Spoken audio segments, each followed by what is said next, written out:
దేవుని వాక్యం ధ్యానించుకుందాము. మనం నేర్చుకుంటున్న విషయాల్లో మత్తయి సువార్తలోంచి 11వ అధ్యాయము 28వ మాట. మత్తయి సువార్త 11వ అధ్యాయము 28వ మాట. ప్రయాసపడి భారము మోస్తున్న సమస్త జనులారా నా దగ్గరికి రండి, నేను మీకు విశ్రాంతినిస్తాను. నేను సాత్వికుడిని, దేన మనసు కనుక ఆయన దగ్గర నేర్చుకోమంటున్నాడు. ఆయన సాత్వికుడు, దేన మనసుకు ఉంది కనుక ఈ లోకంలో ఎవరైతే ప్రయాసలు పడుతున్నారో, ఇబ్బంది పడుతున్నారో, దుఃఖపడుతున్నారో, బాధలు పడుతున్నారో వీరందరినీ ప్రభువారు పిలిచారు రమ్మని. ఆయన విశ్రాంతి కలుగు చేస్తాను అని ప్రతి ఒక్కరిని పిలిచిన దేవుడు ఆయన. బాధపడుతున్న వారి గురించి మనం కొన్ని విషయాలు నేర్చుకుంటున్నాము. ప్రభువుని వెంబడిస్తున్నప్పుడు ఎలా వెంబడించాలి అనే విషయాన్ని. దేవుణ్ణి వెంబడించిన ఆ శిష్యులు అన్నీ వదులుకొని వెంబడించారు. శిష్యులు వదులుకొని వెంబడించారు, కలిగి కాదు. ఏవైతే కలిగి ఉన్నారో అవన్నీ యేసు ప్రభు మాట విన్న తర్వాత వారు వదిలి వెంబడించడం ప్రారంభించారు. మనం వదిలి వెంబడించడము అనే పదాన్ని మనం నేర్చుకుంటున్నాం. యేసుని వెంబడించాలంటే అన్నీ కావాలి, యేసు కావాలి అంటే కుదరదు. అన్నీ వదిలి యేసుని వెంబడిస్తానంటేనే అవుతుంది, లేకపోతే అవ్వదు. ఆ మధ్యకాలంలో ఒకసారి మేము ఒక ప్రాంతానికి ప్రార్థనకి వెళ్ళడానికి మేము ప్రయత్నిస్తున్నప్పుడు ఆ ఊరు కొత్త, ఆ దారి కొత్త, మాకు వెళ్ళడానికి మాకు తెలియదు. దారిలో వెళ్తున్నప్పుడు కొంచెం డౌట్ అనిపించి అక్కడ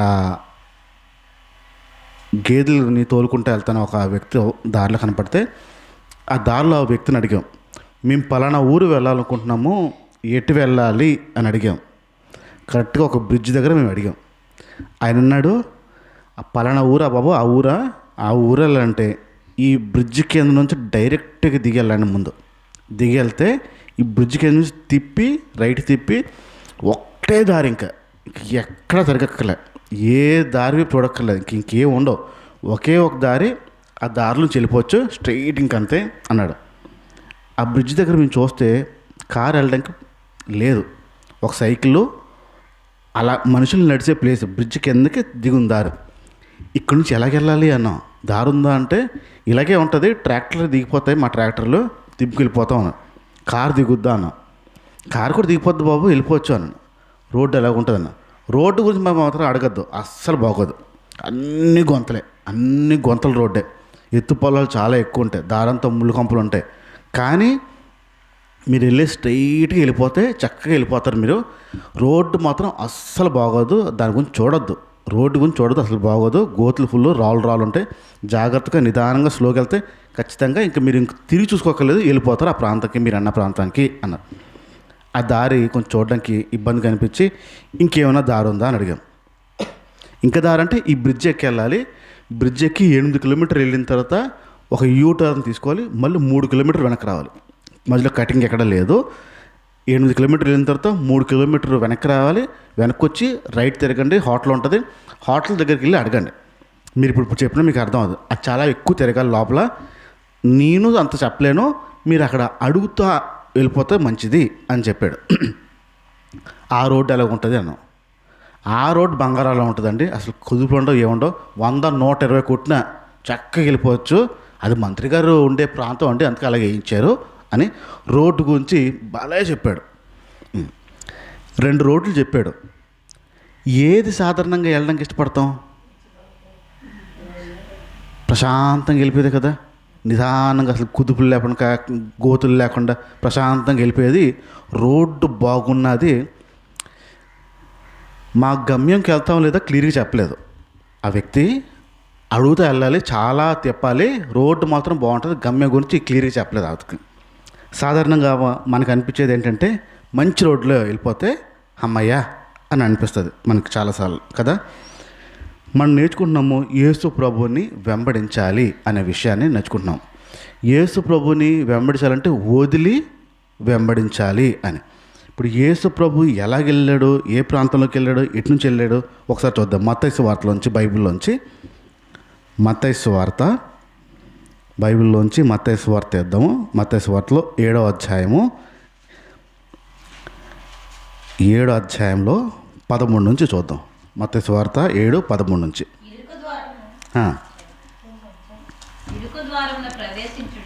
ఇరుకు ద్వారం నుంచి ప్రవేశించండి. నాశనానికి పోయే దారి వెడల్పు ఉంటుంది, ఆ దారి విశాలంగా ఉంటుంది. దాని ద్వారా ప్రవేశించే వాళ్ళు చాలామంది ఉంటారు. జీవానికి పోయే దారి ఇరుకు, ఆ దారి సంకుచితమైనది, దాన్ని కనుగొనేవారు కొందరే. ఈ మాట స్పష్టంగా చెప్తాడు. నేను మళ్ళీ మనకు అర్థమయ్యేలాగా మన భాషలో చెప్తున్నాను. యేసు ప్రభువారు అంటున్న మాట, సన్నంగా ఇరుకుగా ఉన్న దారిలోంచి వెళ్ళడానికి చూడండి, విశాలంగా ఉన్న మార్గంలోంచి వెళ్ళొద్దు. ఇందాక నేను చెప్పాను కదా, రూట్ బ్రిడ్జ్ కింద నుంచి రోడ్డు బాగోదు. ఆ రోడ్లోంచి వెళ్తే కుదుపులు ఉంటాయి, దారిలో ముళ్ళు ఉంటాయి, రాళ్ళు ఉంటాయి, రప్పులు ఉంటాయి, చక్కగా గమ్యంకి వెళ్ళిపోతారని చెప్పాడు. ఇంకో దారి చెప్పాడు, హైవే, చాలా సాఫీగా వెళ్ళాలి, బోల్డ్ దూరం వెళ్ళాలి, బోల్డ్ చుట్లు తిరగాలి, వెళ్తామో వెళ్ళమో గ్యారంటీ ఇవ్వలే. యేసు ప్రభు అంటున్న మాట ఏంటంటే, ఇరుకుగా ఉన్న మార్గం నుంచి వెళ్ళండి. చాలామంది విశాలంగా ఉన్న మార్గం నుంచి వెళ్ళడానికి ఇష్టపడతారు. విశాలంగా ఉన్న మార్గం వైపు వెళ్తే అది మిమ్మల్ని నాశనం తీసుకెళ్తుంది. కానీ ఇరుకు మార్గంలోంచి ఎవరైతే వెళ్తారో వారు నిత్య జీవానికి గమ్యానికి చేరిపోతారు అని చెప్పాడు. మళ్ళీ చెప్తున్నాను, యేసు ప్రభు వారు చెప్తున్న మాట, విశాలంగా ఉన్న మార్గాల్లోంచి వెళ్ళొద్దు, ఇరుకుగా ఉన్న మార్గం నుంచే వెళ్ళండి. ఇరుకుగా ఉన్న మార్గము మీకు గమ్యాన్ని చేరుస్తుంది, విశాలంగా ఉన్న మార్గం గమ్యము చేరుతుంది. ఇక్కడ ఒకసారి ఆలోచిద్దాం. సాధారణంగా ఒక చిన్న సైజు కారులో ఎంతమంది కూర్చుంటారు? మహా అయితే ముగ్గురు, నలుగురు అయితే సరిగ్గా పర్ఫెక్ట్గా పడుతుంది. అదే కారులో మీరు ఒక 50-100 కిలోమీటర్లు ప్రయాణించారనుకోండి, నలుగురే, మీకు పెద్ద ఇబ్బంది అనిపించదు, వాంతులు రావడం అలాంటి అనిపించదు. ఇరుక్కుని కూర్చుని ఒళ్ళోలో కూర్చోబెట్టిన ఇటు కూర్చోబెట్టిన మొత్తం కుక్కుని వెళ్ళారనుకోండి, 10 కిలోమీటర్లకి మీకు వాంతులు స్టార్ట్ అయిపోతాయి. ఇప్పుడు కారులో ఇరుక్కుపోయి కూర్చున్నప్పుడు వెళ్ళడం బాగుంటుందా? ఫ్రీగా కాలు చాపుకుని కాలు మడత పెట్టుకుని మటన్ వేసుకుని కూర్చోవడం ఇష్టపడుతుంది, బాగుంటుందా? శనక్కాయలు తినుకుంటా, ఎవరికైనా అంతే కదా, చక్కగా శనక్కాయలు తినుకుంటా మటన్ వేసుకుని అలా వాడుకుంటే హాయిగా తోలుకుంటూ వెళ్తే బాగుంటుంది. ఇరుగ్గా ఉంటే ఒళ్ళోలో ఈ కాలు మీద ఒకటి ఈ కాలు మీద ఒకటి కూర్చుని ఉండి ఎత్తుకుని ఇలా పట్టుకుని ఉంటా ఉంటే, బరువు మోస్తూ ఉంటే ఎలాగుంటుంది? అది ఇరుకు, అది ఇరుకు. విశాలం ఏది? ఎవరు లేకుండా హాయిగా మనమే ఉండడం. ట్రైన్ కూడా అంతే, జనరల్ టికెట్ తీసినప్పుడు ఎవరు ఎక్కకపోతే బాగుంది అనిపిస్తుంది, జనం ఎక్కితే ఇరుకు అయిపోద్ది. ఇప్పుడు ఎవ్వరు లేకుండా ప్రశాంతంగా వెళ్ళాలనిపిస్తుంది మనకి. బైబిల్ అని చెప్తుంది, ఇరుకు మార్గాన వెళ్ళొద్దు అంటే ఇది భౌతికమైన విషయాలు చెప్తున్నాను. ఇరుకులోంచి వెళ్ళడానికి ఎవరు ఇష్టపడరు, ఇరుకులో ఉన్న మార్గం. ఇప్పుడు యేసు ప్రభుని వెంబడించాలంటే యేసు ప్రభు ఎటు వెళ్ళడం మనకు తెలియాలి, ఎలా వెళ్ళడం మనకు తెలియాలి, ఆయన ఇండ్ల దారిలో వెళ్ళాలి మనం. ఇప్పుడు ఆయన చెప్తున్న మాట ఏంటంటే, ఇరుకు దారిలోనే వెళ్ళాలి, ఇరుకు దారిలోంచి వెళ్దాము అన్నాడు. అంటే ఆయన ఇటు ఉన్నట్టు, ఆయన ఇండ్ల దారిని ఎటు ఇరుకు ద్వారం వెళ్ళాడు. ఆయన విశాల మార్గంలో వెళ్ళా, విశాల మార్గం ఉన్న ఆ ప్రాంతం నుంచి కిందకి దిగొచ్చి ఇరుకు ద్వారం ఎంచుకున్నాడు. ఇప్పుడు మనం సుఖాన్ని ఎక్కువ కోరుతామా, కొంచెం ఇరుకున్న పర్లేదని కోరుతాం? సాధారణంగా సుఖమే మనకు కావాల్సింది, ఎక్కువగా సుఖమే కోరుకుంటాం. సుఖాలను వదులుకొని ఇరుకు ద్వారం చూపించడానికి వచ్చాడు యేసు ప్రభు అంటున్న మాటప్పుడు, ఇరుకు ద్వారాన ప్రవేశించండి, ద్వారము అన్నాడు. ద్వారము ఇంగ్లీష్ బైబిల్ పదం ద్వారం దగ్గర వేసేసి గేట్ అని రాశాడు, గేట్ అని పదం రాశాడు. ఇప్పుడు మీకు కూడా పెద్ద గేట్ ఉంది, మీ ఇంటికి పెద్ద గేట్ ఉంది. ఇలాగే పెద్ద గేట్ పక్కన ఇంకొక చిన్న గేట్ ఉంటుంది. ఎప్పుడైనా మీరు హాస్పిటల్స్లో ఎక్కడైనా చూస్తే, పెద్ద కంపెనీలో చూస్తే, ఒకటి పెద్ద గేట్ ఒకటి ఉంటుంది, దాని పక్కనే ఒక చిన్న గేట్ ఉంటుంది. పెద్ద గేట్లోంచి ఏం వెళ్తాయి, చిన్న గేట్లోంచి ఎవరు వెళ్తారు? పెద్ద గేట్ల నుంచి కార్లు, బస్సులు, వ్యాన్లు, అంబులెన్స్లు తిరగడానికి వెళ్తూ ఉంటాయి. చిన్న గేట్ల నుంచి చూడండి మనుషులు వెళ్తూ ఉంటారు, మనుషులు వెళ్ళడానికి ఇష్టపడుతూ ఉంటారు. ఇప్పుడు ఇరుకు మార్గం గురించి చూద్దాం. గేట్ అనే పదం వాడాడు బైబిల్లో. గేట్, ఇరుకు మార్గం నుంచి ద్వారము అనే పదం దగ్గర గేట్ అనే పదం వాడాడు, ద్వారం. మనం సాధారణంగా ఇరుకు మార్గానికి ఇష్టపడం, ఇరుకుల్లోంచి వెళ్ళడానికి ఇష్టపడం, ఇరుకు మార్గంలోంచి వెళ్ళడానికి ఇష్టపడడం. మాకు ఒక చర్చిలో, విశాఖపట్నంలో చర్చ్ లోపల కూర్చోవడం టైట్ అయిపోతుంది, బాగా లోపల కూర్చోవడం టైట్.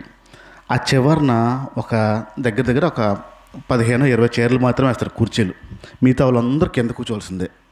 కాళ్ళు నొప్పున్న వాళ్ళు ఏం చేస్తారు తెలుసా? అరగంట ముందు వస్తారు. కాళ్ళు నొప్పున్న వాళ్ళు అరగంట ముందు వస్తారు. భక్తి అనుకుంటావా? కాదు, చైర్లో కూర్చోవాలి, ప్రశాంతం కూర్చోవాలి, హాయిగా కూర్చోవాలి. వాళ్ళ ఆలోచన ఏంటి? భక్తి ప్రార్థన, అరగంట వచ్చి ప్రార్థన చేద్దాం, పాస్టర్ గారికి వాక్యం చెప్పాలి అందరైనా, ఇది కాదు. నేను సుఖంగా కూర్చోవాలి, ఇది వాళ్ళ ఆలోచన. ఇరుకులోకి వెళ్ళడానికి ఇష్టపడుతుందా? మనసు ఇష్టపడుతుందా? ఇష్టపడదు. అసలు మన మనసు ఇరుకు అనే పదానికి ఇష్టపడదు, కష్టము అనే పదానికి ఇష్టపడదు, నష్టపోదాం అనే పదానికి ఇష్టపడదు. మనకు అన్నీ విశాలంగా కావాలనిపిస్తుంది, విశాలంగా ప్రశాంతంగా ఉండాలి. ప్రభు కోరుతుంది వేరేగా ఉంది, ఆయన వెళ్ళిన దారి వేరేగా ఉంది. ఇప్పుడు మనం అన్నీ వదిలి వెంబడించాలంటే ఆయన ఇటెళ్లలో అటెళ్తేనే దారి వస్తుంది, మనం వెళ్ళే దారికి రాదు. ఇప్పుడు నా ఇల్లు విశాఖపట్నంలో ఎక్కడుందో మీకు తెలియదు. తీసుకెళ్ళాలంటే తెలిసినోడు తీసుకెళ్ళాలి, మీరు రాలేరు. ఇప్పుడు నేను మా ఇంటి దారి నాకు తెలుసు కాబట్టి మీరు నన్ను వెంబడిస్తే మీరు ఈజీగా రాగలుగుతారు మా ఇంటికి.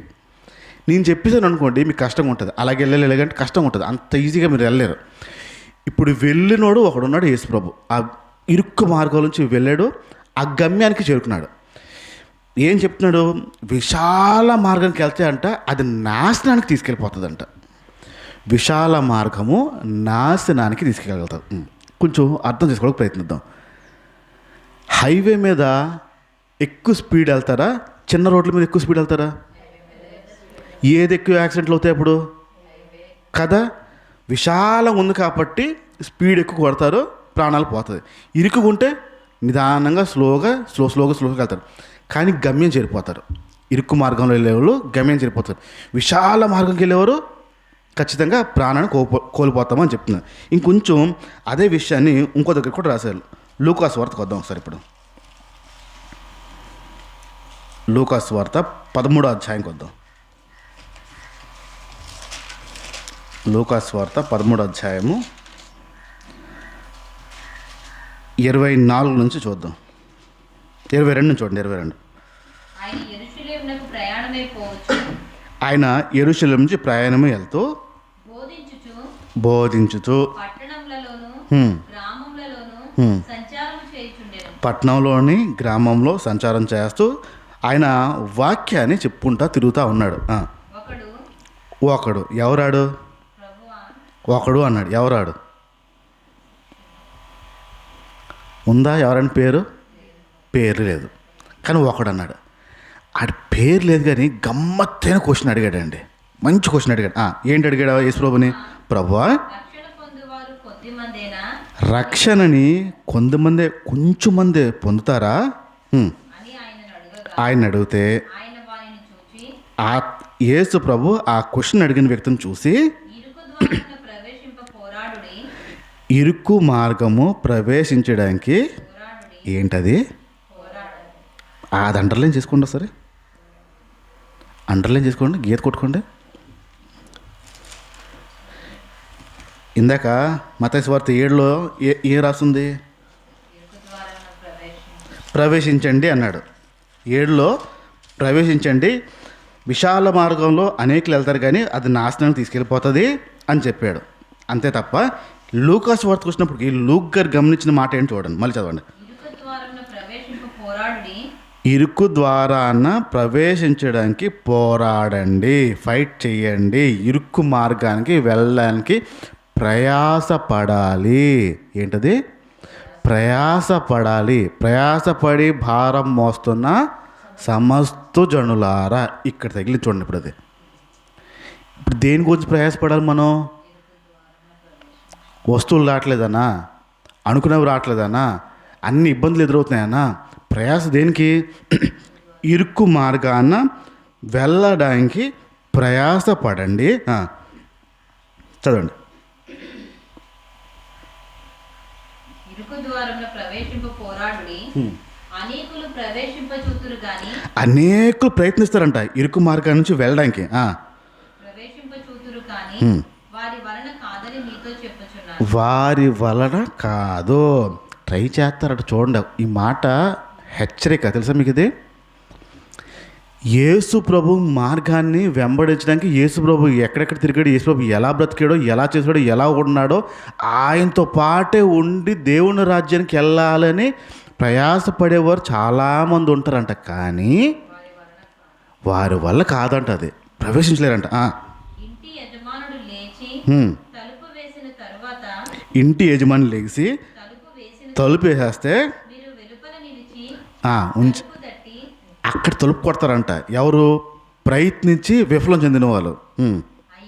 అయ్యా తలుపు తీయమని చెప్పనారంభించినప్పుడు, తలుపు తీవా అని అండి. ఇప్పుడు ఆయన మీరెక్కడి వారో మిమ్మల్ని ఎరుగనని ఉత్తరము మీతో చెప్పును. ఎక్కడ వారో తెలియదని డైరెక్ట్గా చెప్పేస్తాడంట. అందుకు మీరు, నీ సముఖమందు మేము తిని త్రాగుచుంటిమే, నీవు మా వీధులలో బోధించితివే అని చెప్పసాగుదురు. అప్పుడు ఆయన, మీరెక్కడి వారో మిమ్మల్ని ఎరుగనని మీతో చెప్పుచున్నాను, అక్రమము చేయు మీరందరూ నా యొద్ద నుండి తొలగి పొండని చెప్పును. అబ్రహాము, ఇస్సాకు, యాకోబులను సకల ప్రవక్తలను దేవుని రాజ్యంలో ఉండుటయు, మీరు వెలుపలికి త్రోయబడుటయు మీరు చూచుచున్నప్పుడు మీరు ఏడ్చుచు పండ్లు కొరుకుదురు. రైట్, ఇక్కడ నేను చెప్తుంది చూడండి అండి.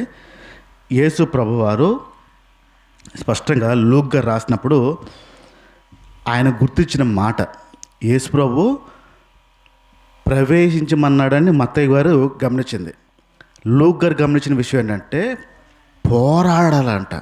అంటూ అనేకులు ప్రయత్నిస్తారు ఈ ఇరుకు మార్గంలోంచి, అంటే యేసు ప్రభు మార్గంలోకి రావాలని అనేకులు ప్రయత్నిస్తారు, కానీ విఫలం చెందుతారు. వారి గురించి మాట్లాడుతున్నాడు.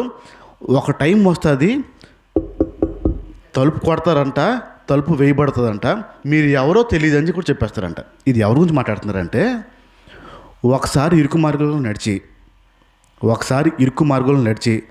మళ్ళీ టైం దొరికినప్పుడు విశాల మార్గంలోకి వెళ్ళిపోయి మరలా అవును కదా అని మరలా వచ్చి మళ్ళీ ఇరుకు మార్గం అంటూ అటు ఇటు ఇటు ఇటు జంపింగ్ బ్యాచ్లు ఉంటాయే, ఈ జంపింగ్ బ్యాగ్ గురించి మాట్లాడుతున్నాడు. నడిస్తే ఇరుకు బ్యాచ్లో వెళ్ళిపోలేదు, ఇంక తిరిగి వెళ్ళడానికి లేదు, వెనక్కి తిరిగి వెళ్ళడానికి లేదు. నడుస్తే ఆ ఇరుకు మార్గం ఎంచుకుని డైరెక్ట్ గమ్యం కోసం వెళ్ళిపోవడమే. కాసేపు ఆ ఇరుకు మార్గంలో నడిచి మళ్ళీ నాకు లేదు, నాకు కుదరదండి అని చెప్పి మళ్ళీ వెనక్కి వచ్చి మళ్ళీ విశాల మార్గంలోకి వెళ్ళి ఈ రెండు చేసే వారి గురించి మాట్లాడుతున్నాడు. అనేకులు రావాలనుకుంటారు కానీ రాలేరు. ఒక టైం వస్తుంది, ఎప్పుడు కరెక్ట్గా ఆ విశాల మార్గంలో నడుస్తున్న టైం వచ్చిందనుకుందో తలుపులు వేయబడతాయంట. అప్పుడు తలుపు కొట్టి నేను నడుస్తున్నాక నీతో పాటు గుర్తులేదా అంటే తెలియదు అని చెప్తాడంట ప్రభు. నేను నీతో పాటే వచ్చాను కదా, ప్రార్థన చేశాను కదా, తెలియదు అంటాడంట.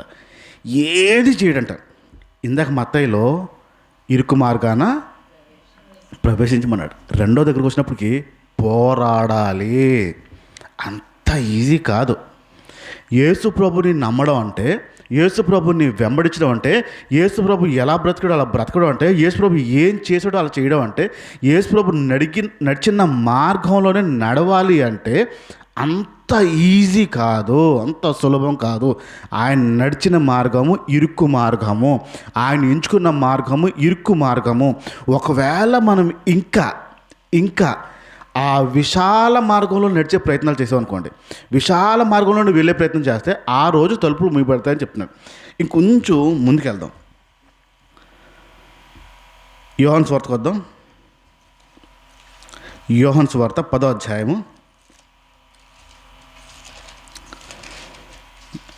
యోహాను సువార్త 10వ అధ్యాయము 7-9 వరకు చూడండి. కాబట్టి యేసు మరలా వారితో ఇట్లా అనను, గొర్రెలు పోయే ద్వారము. ఇప్పుడు ద్వారం ఏంటి? ఇప్పుడు ఏ ద్వారంలో వెళ్ళాలి మనం? ఇరుకు ద్వారంలో పోవాలన్నాడు. ఆ ద్వారం ఎవరు? ఇప్పుడు యేసు ప్రభువే ద్వారం తప్ప ఇంకో ద్వారం లేదు. తండ్రి దగ్గర చేరాలన్నా, పరలోకం చేరాలన్నా యేసు ప్రభువే ద్వారం తప్ప ఇంకో ద్వారము లేదు. చదవండి.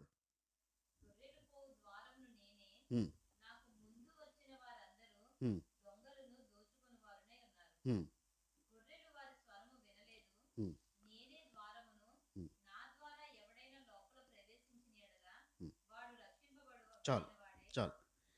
ఇక్కడ 3 విషయాలు మనం చూసాం. ఆ ఇరుకు మార్గంలోంచి వెళ్ళాలి, మార్గము అనే పదం వాడాడు. ఇరుకు మార్గానికి వెళ్ళడానికి పోరాడాలి అని చెప్పాడు. ఆ మార్గం ఎవరంటే ఇప్పుడు ఆ ద్వారం ఎవరంట? యేసు ప్రభు వెళ్ళిన ద్వారంలోంచి వెళ్ళాలంటే అంత ఈజీ కాదు, అంత సులభము కాదు. ఇప్పుడు మీ మనసులో కొందరు బాప్టిజం తీసుకుంటే బాగుంటుంది అని మీ మనసులో కొందరు ఉంటుంది. ఈజీగా అయిపోతున్న పని అవ్వదు, అవ్వదు. మనం అనుకున్నంత ఈజీగా అవ్వదు. ఇప్పుడు ఆయన వెళ్ళే ద్వారము ఇరుకు, అంత ఈజీ కాదు అనే విషయం. ఇరుకు మార్గం ఎంచుకుంటామా, విశాల మార్గమా అనేది చూద్దాం. ఇప్పుడు ఇందాక తీసిన ఆ లూకాసు వార్తకే వద్దాం ఒకసారి. ఇందాక తీసిన లూకాసు వార్తకే వద్దాం. 13వ అధ్యాయము 22 చూడండి.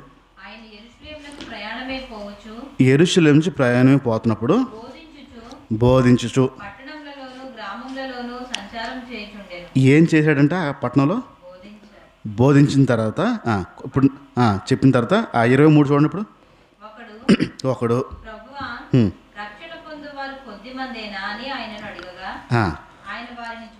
చాలు. ఇక్కడ ఈయనకి డౌట్ ఎప్పుడు వచ్చింది? పట్టుకోండి. ఏంటో ఎప్పుడు వచ్చింది డౌట్? దేవుడు వాక్యం చెప్తున్నప్పుడు ఈయనకి డౌట్ వచ్చింది. ఇంకో పదం చెప్తాను. దేవుడు బోధ చేస్తున్నప్పుడు ఒక డౌట్ వచ్చింది. ఏ టైంలో వచ్చింది? ఏం డౌట్ వచ్చింది? కొద్దిమంది వెళ్తారా పరలోక రాజ్యానికి అని అడిగాడు. అక్కడ మెలిక ఏంటో తెలుసా? అప్పటికి యేసు ప్రభు బోధ చాలా కఠినంగా అనిపిస్తుంది. యేసు ప్రభు చేస్తున్న బోధ చాలా కఠినంగా అనిపిస్తుంది. ఇప్పుడు నేను 2 విషయాలు చెప్పాను అనుకున్నాను. యేసు ప్రభువుని నమ్ముకుంటే మీ జీవితంలో అద్భుతాలు చూస్తారు. యేసు ప్రభువుని నమ్ముకుంటే మీ ఇంట్లో నిండు దీవెనలు, నిండు ఆశీర్వాదాలు ఉంటాయి. యేసు ప్రభువుని పట్టున్నారా మీకు అంతా సుఖమే అనే వాక్యం చెప్తే, ఇంకో వాక్యము యేసు ప్రభువుని నమ్ముకున్నావా శ్రమ మీ ఇంటి మీద వచ్చి పడిపోద్ది. యేసు ప్రభువుని నమ్ముకున్నావా ఇరుకు మీ ఇంటి మీద వచ్చి పడిపోద్ది. యేసు ప్రభువుని నమ్ముకున్నావా సుఖం అనేది నువ్వు మర్చిపోవాల్సిందే. ఆ సుఖం మర్చిపోయి ఆ శ్రమలో, ఆ వేదనలో నలుగుతూ ప్రభువుని పట్టుకుని నడవడం చాలా అద్భుతంగా ఉంటుంది. ఏది పట్టుకుంటాం మనం కదా? మొదటిది ఇష్టపడతాం, ఇది విశాల మార్గం. రెండోది ఇరుకు మార్గం. యేసు ప్రభు బోధ ఎరకాటంలో పెట్టేస్తుంది వాళ్ళని. యేసు ప్రభు చెప్తున్న బోధ ఎరకాటంలో ఇరుకు ఇరుకు ఇరుకు అయిపోతుంది. ఒక ఫ్యామిలీ వాళ్ళ ఇంట్లో ప్రేయర్ పెట్టుకోవడానికి పిలిచారు. ఎప్పుడో ఒకసారి వాళ్ళ కోడలు విన్నదంట. నేను మాట్లాడిన వాక్యం ఆడియో ఎప్పుడో విన్నదంట. వాళ్ళ ఇంట్లో వాళ్ళ కోడలు నమ్ముకోలేదు, యేసుప్రభుని నమ్ముకోలేదు, కానీ విన్నది. వినిన తర్వాత అత్తగారు ప్రార్థన పెట్టించుకోవాలనుకుంటున్నాం, పలానా పాస్టర్ గారు ఏమనంటే ఆయన వద్దు, అప్పుడెప్పుడో ఒక చిన్న ఆడియో నాకు పంపారు కదా, ఆ అన్నయ్య గారు వస్తారా అన్నాడు. అడుగుదాం వస్తారేమో అని అడిగారు. సరే నాకు టైం చూసుకుని కుదురుతానని చెప్పి నేను వెళ్ళాను. వెళ్ళిన తర్వాత వెళ్ళగానే అది మాట్లాడింది మీరేనండి అని అడిగింది ఆ కోడలు గారు. నేను ఆవిడ చూడలే, ఆవిడ నన్ను చూడలేదు. అవునమ్మా నేనే అన్నాను. చాలా చక్కగా విషయాలు చెప్పారు అన్నయ్య గారు, చాలా బాగుంది, అందుకే పట్టుబట్టి మిమ్మల్ని పిలిపించేలా చేశాను, నేనే పిలిపించేలా చేశాను. సర్లే అమ్మా సంతోషం, నీకు అర్థమైంది, హిందువురాలైనా నువ్వు హైందవురాలైనా అర్థమైంది, పర్లేదని చెప్పి ప్రార్థన పాటలు స్టార్ట్ అయిపోయిన తర్వాత వాక్యం స్టార్ట్ చేసుకున్నాను. ఒక గంట మాట్లాడేసిన తర్వాత ఆ కోడలు వచ్చి అనవసరం పిలిపించానండి మిమ్మల్ని అన్నదండి. ఇందాకేమన్నది? నేనే పిలిపించాను మిమ్మల్ని, నాకు అప్పుడు భలే వచ్చింది అన్నది. అంత మాట అనిపించింది ఏంటో ఒకేసారి అనిపించింది నాకు. ఏ అమ్మా సిగ్గేస్తుందాక కూర్చొని వినాలంటే అన్నీ నా గురించి మా అత్తగారేం చెప్పారా అంటుంది. అసలు నువ్వు ఉన్నావని నా సంగతి నాకు తెలియదు, నీ గురించి నాకు తెలియదు, బైబిల్లోంచి ఉన్న విషయాలు తీశాను. సిగ్గు అనిపించిందండి, సిగ్గేస్తుంది. మీరు చెప్పింది తప్పేం కాదులేండి, కానీ సిగ్గు అనిపించేస్తుందండి. అనవసరం పిలిపించాను లోపలంతా మనసులో అనిపిస్తుందండి. ఇప్పుడు వాక్యం ఏం చేసింది ఆవిడని? సుఖాన్ని ఇచ్చిందా, ఇబ్బంది పెట్టిందా? ఇబ్బంది పెడుతుంది దానికి. ఇరుకు. యేసు ప్రభు వీధుల్లో బోధిస్తుండగా ఒకడు వచ్చి అడిగాడంట, అంత ఈజీ కాదు బాబు వెళ్ళడం కానీ అని అనిపించింది. అడికి ఎక్కడ ఇబ్బంది పెట్టింది? బోధ ఇబ్బంది పట్టింది. యేసు ప్రభు చేసే బోధ చాలామందికి ఇబ్బంది పెట్టింది. శాస్త్రులు కానీ పరిచయాలు కానీ పెద్దవాళ్ళందరికీ యేసు ప్రభు చేసే బోధ ఇబ్బంది పెట్టింది. ఆయన ఇబ్బంది పెట్టలే. ఎలా ఉండకూడదో చెప్పేయడం ప్రారంభించాడు. ఏది చేస్తే తప్పు చెప్పడం ప్రారంభించాడు. ఆ చెప్పడం ప్రారంభించినప్పటికీ అందరికీ యేసు ప్రభు బోధ అంటేనే కష్టం కింద మారిపోయింది. ఒకసారి లూకాసు వార్త 9వ అధ్యాయంకి వద్దాం. ఇప్పుడు 9వ అధ్యాయము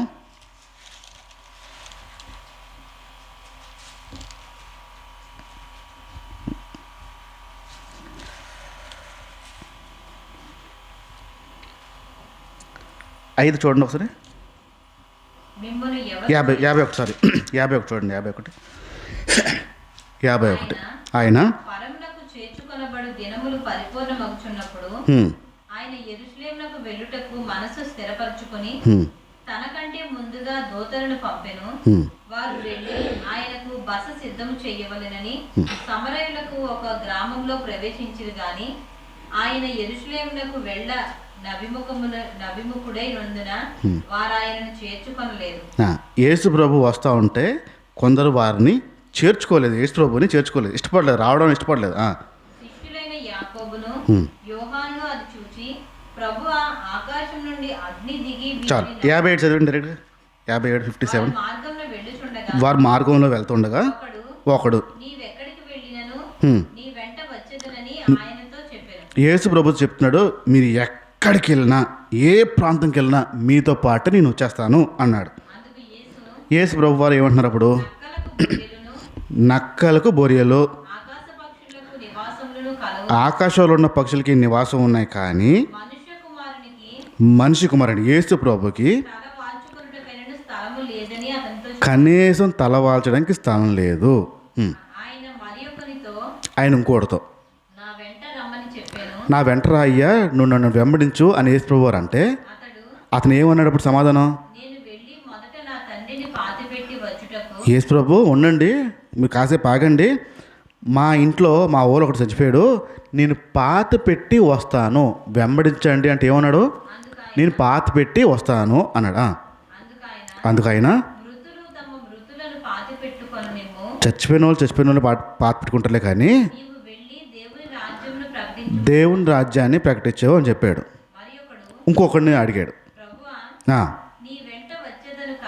ప్రభువా మీ వెంట వస్తాను, నేను వెంబడేస్తాను, కానీ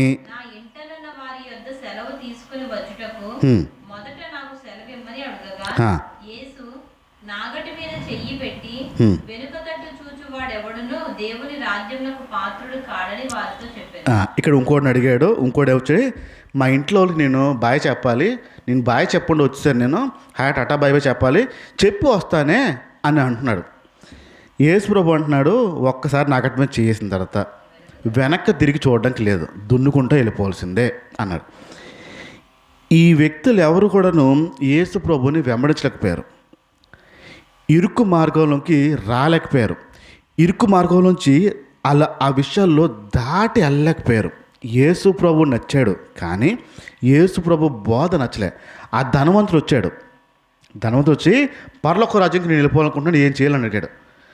పలానా చేయాలి, పలానా చేయాలి, అవన్నీ చేస్తాను అన్నాడు. అప్పుడు యేసు ప్రభు ఇంకొక బోధని వదిలాడు. ఏంటది? నీకున్న ఆస్తి మొత్తం అమ్మేసి పేదల్లో పనిచేసి నువ్వు నన్ను వెంబడించే అన్నాడు. ఆ బోధ నచ్చింది అడిగి? నచ్చలేదు. యేసు ప్రభు నచ్చాడు, పరలోక రాజ్యం వెళ్ళాలనుకున్నాడు, కానీ బోధ నచ్చలే. ఆ బోధ ఎక్కడ తీసుకెళ్తుంది? ఇరుకులోకి తీసుకెళ్ళిపోతుంది. డబ్బు ఉంటే సుఖమా, డబ్బు లేకపోతే సుఖమా? డబ్బు ఉంటేనే కదా సుఖం, మనిషి అంతే. ఇప్పుడు డబ్బు లేదు, ఉండదు అనేది ఇరుకు మార్గం. ప్రభు పిలిచింది ఆ మార్గం, కానీ నీకు అన్నీ వస్తాయి. ప్రాబ్లం ఏంటంటే లోపడ్డాం అక్కడ. తర్వాత చెప్తాను ఆ విషయాలు. ఇప్పుడు ఆ ఇరుకుని ఇష్టపడలేదు ఆ వ్యక్తి. యేసు ప్రభు నచ్చాడు కానీ పరలోకంకి వెళ్ళిపోవాలనిపించింది, కానీ యేసు ప్రభు చేస్తున్న బోధ నచ్చలేదు, ఇరుకు మార్గము నచ్చలేదు. యోహాను సువార్త కొద్దాం సరే. యోహాను సువార్త 6వ అధ్యాయము. యోహాను సువార్త 6వ అధ్యాయము 51 చూడండి. పరలోకం నుంచి దిగి వచ్చిన జీవ ఆహారము నేనే. ఎవరైనాను వాడు అంటే ప్రభు చెప్తున్న మాట, పరలోకం నుంచి వచ్చిన ఆహారము నేనే, ఇది తింటే వాడు ఎల్లప్పుడూ బ్రతుకుతాడు అనే విషయాలు చెప్పుకుంటూ వచ్చాడు. చెప్పులు వచ్చిన తర్వాత 60 వచనంకి వచ్చాను డైరెక్ట్గా. ఆయన శిష్యుల్లోనే ఎవరు అన్యులు కాదు, విశ్వాసులు కాదు, ఆయన శిష్యుల్లో ఈ మాట విని ఏంటది? యేసు ప్రభు మాట కఠినమా? ఆలోచించండి. యేసు ప్రభు మాట కఠినమా? యేసు ప్రభు ప్రేమమయుడు అంటాము, యేసు మంచి దేవుడు అంటాము, యేసు ప్రభు మాట కఠినం అంటున్నారు ఏంటండి వీళ్ళు? మళ్ళీ చదువు అది 60 నుంచి. ఆయన శిష్యుల్లోంచే, బయట వాళ్ళు కాదు, ఆయన శిష్యుల్లోనే అనేకులు యేసు ప్రభు మాట విని, అయ్య బాబో ఇది చాలా కఠినమైన మాట, ఎవరు వినగలరు? చేయగలడో కాదండో, చేయగలడో కాదు, ఎవరు వినగలరండి ఇన్ని కఠినమైన మాటలు? యేసు ప్రభు తన శిష్యులు దీని గురించి సనుక్కుంటున్నారని మాట్లాడుకుంటున్నారని తనకు తానే ఎరిగి తెలుసుకుని వారితో ఇలా అన్నాడంట, ఈ బోధ వల్ల మీరు అభ్యంతర పడుతున్నారా?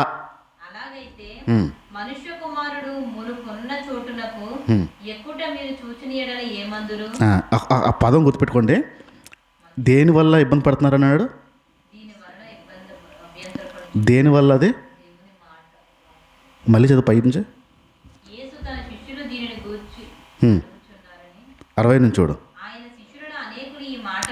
ఆయన శిష్యులు అనేకులు ఈ మాట విని, ఇది కఠినమైన మాట.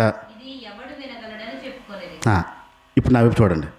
యేసు ప్రభు బోధించిన తర్వాత యేసు ప్రభు దగ్గర ఉన్న 12 మంది శిష్యులు కాకుండా అనేక మంది శిష్యులు ఉండేవారు. 12 మంది నోటాడు, మిగతా వాళ్ళు అనేక మందిలు ఉండేవారు. ఆ అనేక మందిలో ఏమన్నారంటే, ఎవడండిగాళ్ళు ఇంత కష్టమైంది, మీ మీద సుఖం ఉంటుంది బాగుంటుందని మేము వచ్చాము, మంచి మాటలు చెప్తామండి, నువ్వేంటి ఇలా వాయించేస్తున్నావు మమ్మల్ని, నువ్వేంటి ఇలాంటి బోధ చేస్తున్నావు, మా వల్ల కాదు, అసలు మాకు వినడానికే కష్టంగా ఉంది అని చెప్పి శిష్యులు ఇబ్బంది పడుతున్నారు.